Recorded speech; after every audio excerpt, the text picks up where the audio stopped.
Hi everyone, I'm Becca Farnum, and I'm white, Christian, upper middle class, American, and an academic. I really have no business talking to you today, especially in this forum, especially as the first speaker. But I have a problem, and I'm hoping you can help me with it. You see, I am sick. I am sick of the way that the West characterizes the Middle East, and especially the environment. I am sick of the way that the West tells Middle Eastern governments that they should look at food and pay attention to hunger, not because it's an issue of human dignity and justice, but because it might topple their regime. I am sick of us thinking as the environment as something that we should hold not in common, but in conflict. I am privileged to look at, in my academic work, issues of the environment, particularly around food and water justice. And I want to speak a little bit today about ways that I see the West characterizing the environment in the Middle East and North Africa, what I think is actually happening in the Middle East and North Africa, and how we can make what is actually happening more visible around the globe. Because, like it or not, unfortunately, the way that the West frames things really influences what happens on the ground as far as aid funding and policy. So first, let's talk a little bit about food. I'm going to characterize a country, list a few things, and at the end of it, I'm going to ask you what country you think it is. So everyone be prepared to actually answer. This is participation. You can do it. You just had coffee. All right, so in early 2011, the people in this country were hungry. They suffered from a lack of jobs. They suffered from a lack of political rights, and they were a little fed up. So they took to the streets in the thousands. And the government and the military responded with violence, unleashing tear gas. Presidential opponents were shot at and arrested. These people carried slogans like, "We want the government to pay more attention to unemployment and do something about food prices." What was the country? Egypt, Tunisia, Libya, Kenya. It was Kenya. Yeah, so during the quote-unquote Arab Spring that was happening, many of the same things that were happening in Tunisia and Egypt and Libya and around the Arab world were also happening in sub-Saharan Africa. And yet in the West, the headlines for these issues in Kenya and Uganda read along the lines of food riots in Uganda. And the same actions were characterized and headlined as democracy revolution and Twitter revolution in Egypt. And this isn't to downplay the importance of the Arab Spring at all, or to mitigate how important democracy is for people around the Middle East. But it is to highlight the fact that the media, especially in the West, frames things in very different ways.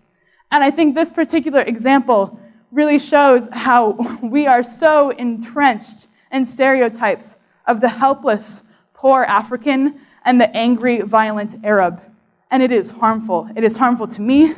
It is harmful to you, it is harmful to our world, and it is harmful to our environment. Now on water, probably many of you have heard told time and time again that the next war in the Middle East is going to be not about politics, but about water. It's one example of a quotation that was actually said by UN Secretary General Boutros Boutros-Ghali. It's been repeated along the same lines in book titles, in articles. Over and over again, I hear this. I'm privileged to be doing a master's in water security and international development right now. And when I tell people that it's focused on the Middle East, they usually immediately respond with, "Oh, that's great, that's definitely going to blow up. You're going to be guaranteed job security." I don't want to be guaranteed job security because you think that the Middle East is about to fight over water. And if you keep telling the Middle East that it's going to fight over water, I'm guessing one day it's going to. Because I believe that the fact and how we talk about things begins to shape our realities.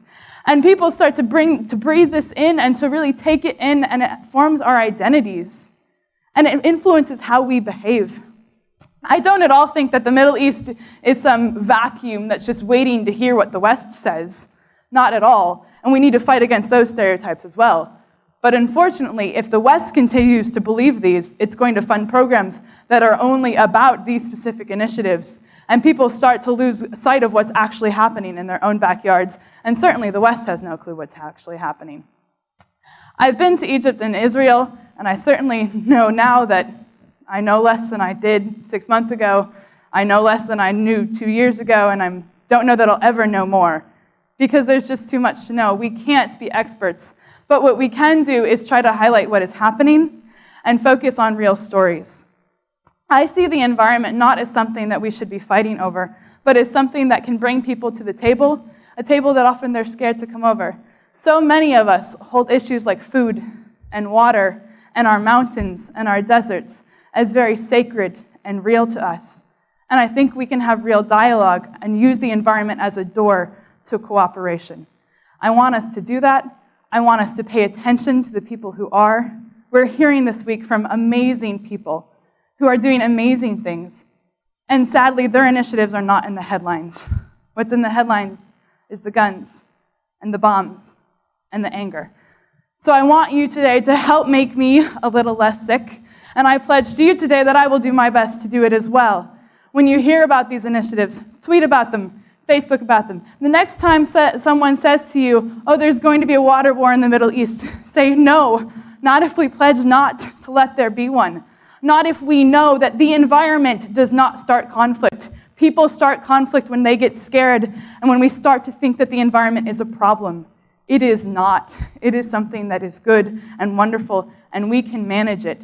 Yes, it requires a lot of work, but it can be done, and it is being done. Thank you.